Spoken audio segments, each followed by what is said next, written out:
सितंबर 2022 में निम्नलिखित में से किसे 52वां दादा साहेब फाल्के पुरस्कार दिया गया? इसका सही जवाब है ऑप्शन ए आशा पारेख। आइए इसकी व्याख्या पढ़ लेते हैं। सितंबर 2022 में आशा पारेख को 52वां दादा साहेब फाल्के पुरस्कार दिया गया और यह पुरस्कार आशा पारेख को वर्ष 2020 के लिए दिया गया है। वर्ष 2018 के लिए दादा साहेब फाल्के पुरस्कार श्री अमिताभ बच्चन को दिया गया था और 2019 के लिए यह पुरस्कार रजनीकांत को दिया गया था। आप ये भी जानते रहिए, दादा साहेब फाल्के पुरस्कार भारतीय फिल्म जगत का सबसे बड़ा पुरस्कार है और इसे वर्ष 1969 में स्थापित किया गया था। पहला दादा साहेब फाल्के पुरस्कार वर्ष 1969 में देविका रानी को दिया गया था। इतनी बातें हमें इस प्रश्न से याद रखनी है। आइए बढ़ते हैं अगले प्रश्न की ओर। नेक्स्ट क्वेश्चन है, निम्नलिखित में से किसे 31वें सरस्वती सम्मान से सम्मानित किया गया है? इसका सही जवाब होगा ऑप्शन बी प्रोफेसर रामदास मिश्र। आइए इसकी व्याख्या भी पढ़ लेते हैं। भारत के प्रसिद्ध कवि और साहित्यकार प्रोफेसर रामदास मिश्र को 31वें सरस्वती सम्मान से सम्मानित किया गया। प्रोफेसर रामदास मिश्र को यह पुरस्कार उनकी कविता मैं तो यहाँ हूँ के लिए दिया गया है। याद रखें, 31वें सरस्वती सम्मान से किसे सम्मानित किया गया है? प्रोफेसर रामदास मिश्र को उनकी कविता मैं तो यहाँ हूँ के लिए। सरस्वती सम्मान की स्थापना वर्ष 1991 में की गई थी और यह पुरस्कार बिड़ला फाउंडेशन के द्वारा साहित्य के क्षेत्र में दिया जाता है। आइए बढ़ते हैं अगले प्रश्न की ओर। ये प्रश्न काफ़ी ज़्यादा इंपॉर्टेंट है, आप इसे ज़रूर याद रखना, ये एग्जाम में पूछा गया प्रश्न है। प्रश्न है, भारत के पहले CDS जनरल विपिन रावत को मरणोपरांत कौन सा पद्म पुरस्कार दिया गया? इसका सही जवाब है ऑप्शन सी पद्म विभूषण। भारत के पहले CDS जनरल विपिन रावत को मरणोपरांत पद्म विभूषण पुरस्कार से सम्मानित किया गया। आप सभी जानते हैं, भारत का सबसे बड़ा नागरिक पुरस्कार है भारत रत्न और भारत रत्न के बाद स्थान आता है पद्म विभूषण का। तो जनरल विपिन रावत को कौन सा पुरस्कार दिया गया है? पद्म विभूषण, यानी कि भारत का दूसरा सबसे बड़ा पुरस्कार। वर्ष 2022 में कुल 128 पद्म पुरस्कार प्रदान किए गए हैं, जिनमें 4 पद्म विभूषण, 17 पद्म भूषण और 107 पद्मश्री पुरस्कार शामिल हैं। यहाँ पर पद्म विभूषण पुरस्कार याद रखने जरूरी है क्योंकि यहीं से प्रश्न बनते हैं। तो आइए जान लेते हैं किन किन व्यक्तियों को ये पुरस्कार दिया गया है।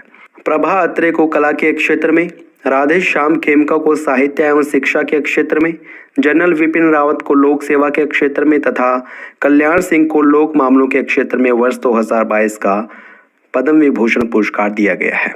आप ये भी याद रखें, जनरल विपिन रावत और कल्याण सिंह, इन दोनों को मरणोपरांत ये पुरस्कार दिया गया है।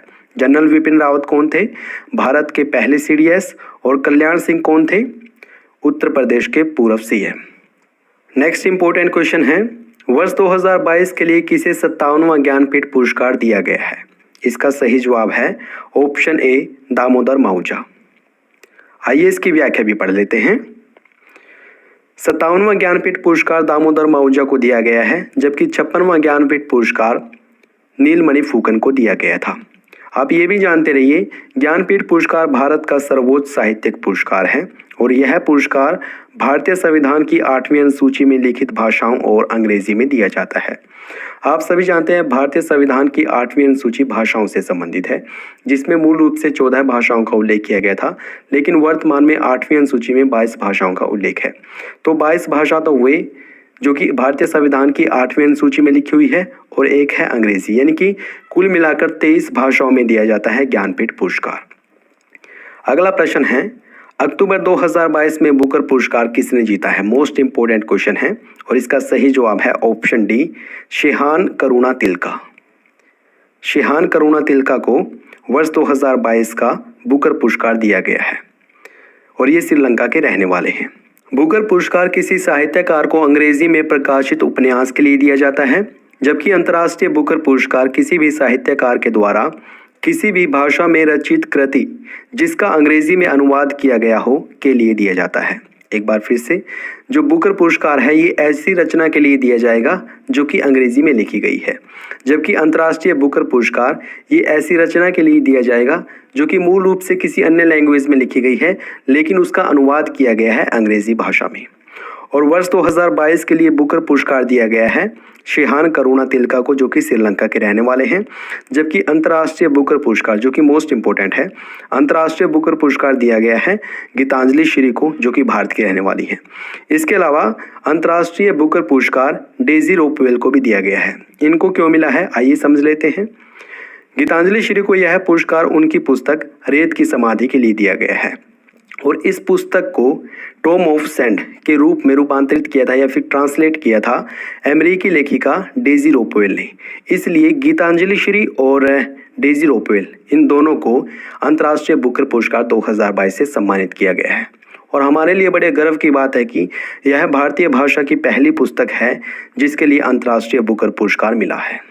नेक्स्ट इंपॉर्टेंट क्वेश्चन है, 94वें ऑस्कर पुरस्कार 2022 में किस फिल्म को सर्वश्रेष्ठ फिल्म का पुरस्कार प्रदान किया गया?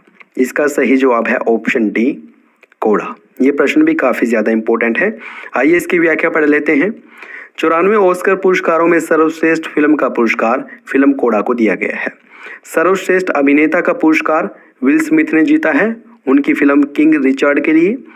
सर्वश्रेष्ठ अभिनेत्री का खिताब जेसिका चेस्टन ने जीता है और सर्वश्रेष्ठ डायरेक्टर का खिताब जॉन कैंपियन ने जीता है उनकी film the power of dog के लिए। आइए बढ़ते हैं नेक्स्ट इंपॉर्टेंट क्वेश्चन की ओर। निम्नलिखित में से किस व्यक्ति या फिर किस संस्था को शांति के क्षेत्र में वर्ष 2022 के नोबेल पुरस्कार से सम्मानित किया गया है? इसका सही जवाब होगा ऑप्शन डी, उपरोक्त सभी। यानी कि मेमोरियल, जो कि एक रूस की संस्था है, सेंटर फॉर सिविल लिबर्टीज, ये यूक्रेन की संस्था है, और एक व्यक्ति हैं एलेस बालियात्स्की। इन तीनों को शांति के क्षेत्र में वर्ष 2022 का नोबेल पुरस्कार दिया गया है। आइए इसकी व्याख्या से जान लेते हैं अन्य नोबेल पुरस्कारों के बारे में। नोबेल पुरस्कारों की शुरुआत स्वीडिश वैज्ञानिक एल्फ्रेड नोबेल की याद में वर्ष 1901 में की गई थी। याद रखें, नोबेल पुरस्कारों की स्थापना कब की गई थी? वर्ष 1901 में। और शुरू में ये 5 क्षेत्रों में दिए जाते थे, लेकिन वर्तमान में ये 6 क्षेत्रों में दिए जाते हैं, जो कि हैं चिकित्सा, भौतिक, रसायन, शांति, साहित्य और अर्थशास्त्र। याद रखें, नोबेल पुरस्कार की शुरुआत अर्थशास्त्र के क्षेत्र में वर्ष 1968 में की गई थी। अब आइए जान लेते हैं वर्ष 2022 में ये पुरस्कार किन किन व्यक्तियों या फिर किन किन संस्थाओं को दिए गए हैं। सबसे पहला है नोबेल शांति पुरस्कार 2022। ये 2 संस्थाओं को दिया गया है और एक व्यक्ति को। 2 संस्था कौन कौन सी हैं?